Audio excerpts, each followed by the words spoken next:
Gas cylinder leak ಆಗಿ ಬೆಂಕಿ ಅವಘಡ ಸಂಭವಿಸಿಬಿಟ್ಟಿದೆ. ಹರ್ಗಯ್ಯ ಭಾಗ್ಯಮ್ಮ ಎಂಬುವವರ ಮನೆಯಲ್ಲಿ ಈ ಅವಘಡ ಸಂಭವಿಸಿದೆ. ಮನೆಯ ಮೊದಲ ಮಹಡಿಯಲ್ಲಿ ಗ್ಯಾಸ್ ಲೀಕ್ ಆಗಿದೆ. ಸಿಲಿಂಡರ್ ಸ್ಫೋಟಗೊಂಡಿದೆ. ಮನೆ ಸಂಪೂರ್ಣವಾಗಿ ಸುಟ್ಟು ಕರಕಲಾಗಿಬಿಟ್ಟಿದೆ. ಗ್ಯಾಸ್ ಸಿಲಿಂಡರ್ ಲೀಕ್ ಆಗಿ ಬೆಂಕಿ ಅವಘಡ ಸಂಭವಿಸಿರುವುದರಿಂದ ಹರ್ಗಯ್ಯ ಭಾಗ್ಯಮ್ಮ ಎಂಬುವರ ಮನೆಯಲ್ಲಿ ಅವಘಡ ಸಂಭವಿಸಿಬಿಟ್ಟಿದೆ. ಮನೆಯ ಮೊದಲ ಮಹಡಿಯಲ್ಲಿ ಗ್ಯಾಸ್ ಲೀಕ್ ಆಗಿದೆ. ಹಾಗಾಗಿ ಸಿಲಿಂಡರ್ ಸ್ಫೋಟಗೊಂಡಿದೆ. ಮನೆ ಸಂಪೂರ್ಣವಾಗಿ ಸುಟ್ಟು ಕರಕಲಾಗಿಬಿಟ್ಟಿದೆ. 1 ಗಂಟೆಗೂ ಮುನ್ನ ಹೊಸ ಸಿಲಿಂಡರ್ ಬಂದಿತ್ತು. ಹಳೆ ಸಿಲಿಂಡರ್ನ ತೆಗೆದು ಹೊಸ ಸಿಲಿಂಡರ್ ಹಾಕುವಾಗ ಈ ಅವಘಡ ಸಂಭವಿಸಿಬಿಟ್ಟಿದೆ. ಬೆಂಕಿ ಹೊತ್ಕೊಂಡ ತಕ್ಷಣ ಮನೆಯಿಂದ ಹೊರಬಂದ ಕುಟುಂಬಸ್ಥರು, ಅಗ್ನಿಶಾಮಕ ಸಿಬ್ಬಂದಿ ದೌಡಾಯಿಸಿ ಸ್ಥಳಕ್ಕೆ ಆಗಮಿಸಿದ್ದಾರೆ.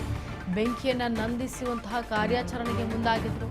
ಆದರೆ 3 ಅಂತಸ್ತಿನ ಕಟ್ಟಡದಲ್ಲಿ ಮೊದಲನೇ ಫ್ಲೋರ್ನಲ್ಲಿ ಘಟನೆ ನಡೆದಿರೋದು. ಸ್ಥಳದಲ್ಲಿ ರಾಜಗೋಪಾಲ ನಗರ ಪೊಲೀಸರು ಭೇಟಿ ಕೊಟ್ಟು ಪರಿಶೀಲನೆ ನಡೆಸಿದ್ದಾರೆ. ಜೊತೆಗೆ ಏನು ಅಗ್ನಿಶಾಮಕ ದಳದವರು ಸ್ಥಳಕ್ಕೆ ಆಗಮಿಸಿದ ತಕ್ಷಣ ಆ ಒಂದು ಸಿಲಿಂಡರನ್ನು ಏನು ಲೀಕೇಜ್ ಆಗ್ತಾ ಇತ್ತು ಅದಕ್ಕೆ ಸಂಬಂಧಪಟ್ಟಂತೆ ಹೊರತಂದು ಇಟ್ಟಿದ್ದಾರೆ. ಜೊತೆಗೆ ಸ್ವಲ್ಪ ಸುಟ್ಟು ಕರಕಲಾಗಿದೆ ಮನೆ. ಸೊ ಏನು ಹೊಸ ಸಿಲಿಂಡರ್ ಬಂದಿದೆ ಅಂತೇಳಿ ಅಲ್ಲೇ ಸಿಲಿಂಡರನ್ನು ತೆಗೆದು ಹೊಸ ಸಿಲಿಂಡರ್ ಹಾಕುವಂಥ ಸಂದರ್ಭದಲ್ಲಿ ಈ ದುರ್ಘಟನೆ ನಡೆದು ಹೋಗಿದೆ. ಮೊದಲನೇ ಮಹಡಿಯಲ್ಲಿ 3 ಅಂತಸ್ತಿನ ಈ ಒಂದು ಮನೆಯಲ್ಲಿ ಮೊದಲನೇ ಮಹಡಿಯಲ್ಲಿ ಈಗ ಈ ಅವಘಡ ಸಂಭವಿಸಿರೋದು. ಹರ್ಗಯ್ಯ ಮತ್ತು ಭಾಗ್ಯಮ್ಮ ಎಂಬುವರ ಮನೆಯಲ್ಲಿ ಈ ಅವಘಡ ಸಂಭವಿಸಿದೆ.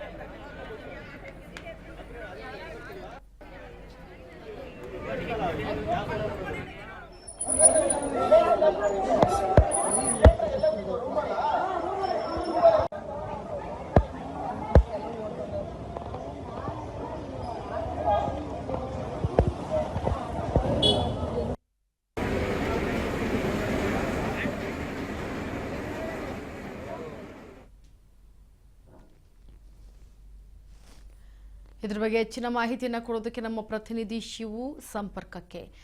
ಶಿವು, ಹೇಗಾಯ್ತು ಈ ಒಂದು ಅವಘಡ? ಅಂದ್ರೆ ಹೊಸ ಸಿಲಿಂಡರ್ ಬಂದಿದ್ದಕ್ಕೆ ಹಳೆ ಸಿಲಿಂಡರ್ ಚೇಂಜ್ ಮಾಡುವಾಗ ಯಾಕೆ ಈ ತರ ಅವಘಡ ಆಯ್ತು? ಏನಾದ್ರೂ ಮಿಸ್ಟೇಕ್ ಮಾಡ್ಕೊಂಡಿದ್ರಾ?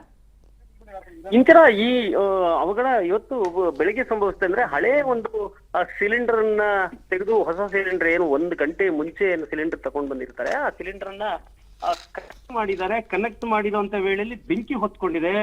ಅದು ಹೇಗೆ ಹೊತ್ಕೊಳ್ತು ಅನ್ನುವಂಥದ್ದು ಕೂಡ ಇನ್ನೂ ಪರಿಶೀಲನೆ ಮಾಡ್ಲಾಗ್ತಾ ಇದೆ. ಅದನ್ನ ಯಾವ ರೀತಿಯಲ್ಲಿ ಅದು ಲೀಕ್ ಆಯ್ತು, ಅಲ್ಲಿ ಯಾವ ಅಗ್ನಿ ಸ್ಪರ್ಶ ಯಾವ ರೀತಿ ಆಯ್ತು, ಇವ್ರೇನಾದ್ರು ಕಡ್ಡಿ ಗೀರಿದ್ರ, ಚೆಕ್ ಮಾಡೋದಕ್ಕೆ ಏನಾದ್ರು ಅದನ್ನ ಕಡ್ಡಿ ಗೀರಿದ್ರ, ಕನೆಕ್ಟ್ ಮಾಡಿದ್ಮೇಲೆ ಅದೆಲ್ಲವನ್ನು ಕೂಡ ಈಗ ಪರಿಶೀಲನೆ ಮಾಡ್ತಾ ಇರುವಂತದ್ದು. ಇದಕ್ಕೂ ಕೂಡ ಈ ರೀತಿಯ ಒಂದು ಸಂದರ್ಭದಲ್ಲಿ ಗ್ಯಾಸ್ ಲೀಕ್ ಆಗಿ ಸಿಲಿಂಡರ್ನಿಂದ ಬೆಂಕಿ ಹೊತ್ಕೊಂಡಿರುವಂತದ್ದು ಎಲ್ರಿಗೂ ಕೂಡ ಅಕ್ಕಪಕ್ಕದ ಮನೆಯಲ್ಲಿರೋರು ಎಲ್ಲರೂ ಗಾಬರಿ ಆಗುವಂತೆ ಮಾಡಿದೆ. ಸೊ ಅವ್ರು ಏನಾಗ್ತಿದೆ ಅನ್ನುವಂಥದ್ದನ್ನ ನೋಡುವಷ್ಟರಲ್ಲೇನೆ ಇದಕ್ಕಿದ್ದಂತೆ ಹರಗಯ್ಯ ಮತ್ತೆ ಭಾಗ್ಯಮ್ಮ ದಂಪತಿಯವರ ಮನೆ ಏನಿತ್ತು ಅದು ಮೊದಲನೇ ಮಹಡಿಯಲ್ಲಿ ಗ್ಯಾಸ್ ಇದಾಗಿ ಮನೆ ಸಂಪೂರ್ಣವಾಗಿ ಒಳಗಡೆ ಎಲ್ಲವೂ ಕೂಡ ಬೆಂಕಿ ಹೊತ್ಕೊಂಡು ಸುಟ್ಟೋಗಿರುವಂತದ್ದು. ತಕ್ಷಣಕ್ಕೆ ಬಂದಂತ ಅಗ್ನಿಶಾಮಕ ದಳದ ಸಿಬ್ಬಂದಿ ಅದನ್ನ ಬೆಂಕಿ ನಂದಿಸಿದ್ದಾರೆ. ಹಳೆ ಸಿಲಿಂಡರ್ ತೆಗೆದು ಹೊಸ ಸಿಲಿಂಡರ್ ಹಾಕುವಾಗ ಇದು ಬೆಂಕಿ ಹೊತ್ಕೊಂಡಿದೆಯಾ ಅನ್ನೋಂಥದ್ದನ್ನು ಕೂಡ ಈಗ ಎಲ್ಲ ಪರಿಶೀಲನೆ ಮಾಡ್ತಿರೋದು. ಅದೃಷ್ಟವಶಾತ್ ಯಾರಿಗೂ ಯಾವುದೇ ರೀತಿಯ ಒಂದು ಪ್ರಾಣಾಪಾಯ ಆಗ್ಲಿಲ್ಲ.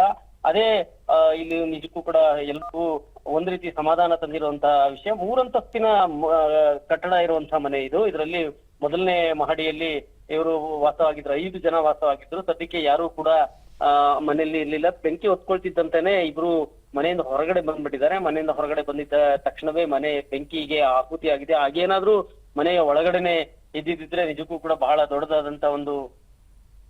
ದೊಡ್ಡದಾದಂತ ಒಂದು ಅಪಘಾತ ಅನಾಹುತ ಸಂಭವಿಸ್ಬಿಡ್ತಾ ಇತ್ತು. ಹಾಗಾಗಿ ಲಗೇರೆ ರಾಜೀವ್ ಗಾಂಧಿ ನಗರದಲ್ಲಿ ಈ ಮನೆ ಇದ್ದಂಥದ್ದು. ಇಲ್ಲಿ ಸದ್ಯಕ್ಕೆ ಯಾವ ರೀತಿ ಆಯ್ತು ಅನ್ನುವಂಥದ್ದನ್ನ ಈಗ ಪರಿಶೀಲನೆ ಮಾಡ್ತಾ ಇರುವಂತದ್ದು. ರಾಜಗೋಪಾಲ ನಗರದ ನಂದಿನಿ ಲೇಔಟ್ ಪೊಲೀಸ್ ಠಾಣೆಯಲ್ಲಿ ಪ್ರಕರಣ ದಾಖಲಾಗಿದೆ. ಪೊಲೀಸರು ಕೂಡ ಬಂದು ಪರಿಶೀಲನೆ ಮಾಡಿದ್ದಾರೆ.